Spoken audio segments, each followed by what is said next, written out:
वो गर्मियों का एक खूबसूरत दिन था जब सोफिया पहाड़ों के बीच अकेले हाइक पर गई हुई थी। उसे प्रकृति के पास और ताज़ी हवा में सांस लेना पसंद था। उसे दूर उस पहाड़ी की चोटी पर शाम होने से पहले पहुंचना था। सफर अभी बहुत बाकी था। थकी हारी पगडंडी पर चलते चलते उसकी नज़र चट्टान पर बैठे एक आदमी पे पड़ी, जो दूर उसी पहाड़ी का नज़ारा देख रहा था। पूछने पर पता चला कि वो भी एक पर्वतारोही है और शाम होने से पहले उसी पहाड़ी की चोटी पे पहुंचना चाहता है, जहां उसके कुछ दोस्त उसका इंतजार कर रहे थे। उस आदमी का नाम एलेक्स था। उन्होंने बातचीत शुरू की और थोड़ी ही देर में सोफिया ने खुद को पहले से कहीं ज्यादा हंसते और मुस्कुराते हुए पाया। भले ही वे अभी अभी मिले थे, लेकिन उसे लगा जैसे वह उसे हमेशा से उसे जानती थी और वह एलेक्स से उतना ही मंत्रमुग्ध हुई जितना कि वह उससे हुआ था। चूंकि जंगल सुनसान था और सोफिया को एक अच्छा साथ मिल रहा था, तो दोनों ने एक साथ पहाड़ की चोटी पे पहुंचने का फैसला लिया। पगडंडी पर एक साथ चलते चलते सोफिया और एलेक्स ने एक दूसरे को अपने अपने बारे में बहुत सी बातें बताईं। हंसी मजाक और मस्ती भरे माहौल में दोनों पहाड़ की चोटी की ओर बढ़ रहे थे। जो जो बातों का सिलसिला जारी रहा, वे और गहरे भावनात्मक स्तर पर जुड़ते चले गए।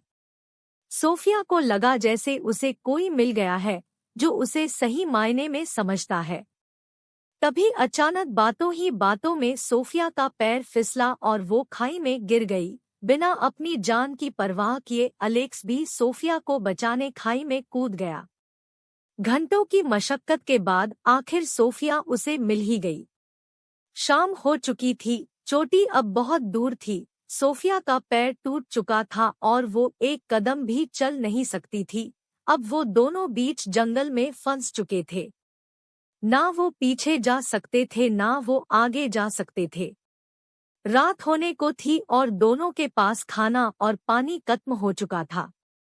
कुछ देर सोच विचार के बाद एलेक्स ने सोफिया को उठाकर चोटी तक ले जाने का फैसला किया।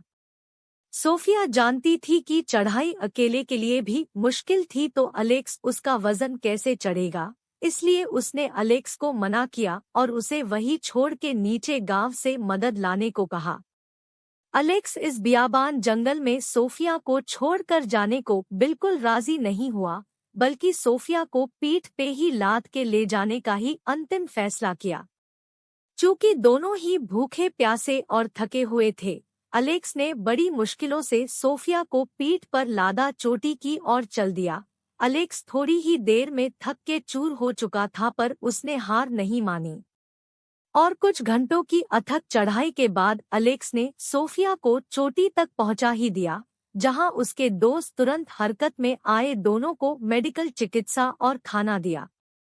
उसने पहले कभी पहली नज़र में प्यार का अनुभव नहीं किया था, लेकिन उस पल में वह जानती थी कि यह आदमी कोई खास है। सोफिया अब जान चुकी थी कि जो व्यक्ति उसे इतनी भीषण परिस्थिति से निकाल के ला सकता है, वो और कोई नहीं, उसका जीवन साथी ही हो सकता है। जब ट्रेक खत्म हुई तो सोफिया और एलेक्स ने एक दूसरे के नंबर लिए और संपर्क में रहने का वादा किया। सोफिया घर तो पहुंच गई, पर वह एलेक्स के बारे में सोचना बंद नहीं कर सकी। अगले कुछ हफ्तों में सोफिया और एलेक्स मिलते रहे, घंटों फोन पर बात की और जितना संभव हो उतना समय एक साथ बिताया। वे दोनों प्यार में पागल थे और वे जानते थे कि उन्हें कुछ खास मिल गया है। सोफिया और एलेक्स ने एक साथ जंगल की चुनौतियों का सामना किया और उनका प्यार और मजबूत होता गया। जैसे जैसे समय बीतता गया, सोफिया जानती थी कि एलेक्स उसके लिए ही बना है। उसने पहले कभी इतना प्यार महसूस नहीं किया था और वह जानती थी कि वह अपना शेष जीवन उसके साथ बिताना चाहती है। एलेक्स को भी ऐसा ही लगा और उन्होंने शादी करने का फैसला किया।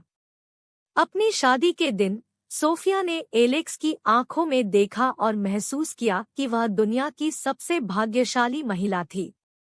उसे पहली नज़र में ही प्यार हो गया था और उन्होंने एक साथ जीवन का निर्माण किया था जो प्यार, जुनून और खुशी से भरा था। सोफिया जानती थी कि पहली मुलाकात का प्यार बहुत दुर्लभ और एक खास एहसास था, और अगर उस दिन वो हादसा ना होता तो शायद वे कभी एक ना हो पाते।